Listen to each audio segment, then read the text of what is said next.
بسم اللہ الرحمن الرحیم۔ انس رضی اللہ تعالیٰ عنہ بیان کرتے ہیں، ابو بکر اور عباس رضی اللہ تعالیٰ عنہ انصار کے ایک مجلس کے پاس سے گزرے تو وہ اس وقت رو رہے تھے۔ انہوں نے پوچھا، تم کیوں رو رہے ہو؟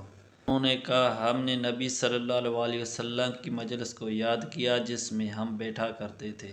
ان دونوں میں سے ایک نبی صلی اللہ علیہ وسلم کی خدمت میں حاضر ہوا تو اس نے اس کے متعلق آپ کو بتایا۔ نبی صلی اللہ علیہ وسلم اپنے سر مبارک پر کپڑے کی پٹی باندھے ہوئے باہر تشریف لائے اور ممبر پر جلوہ افروز ہوئے، اور اس روز کے بعد آپ ممبر پر تشریف نہ لا سکے۔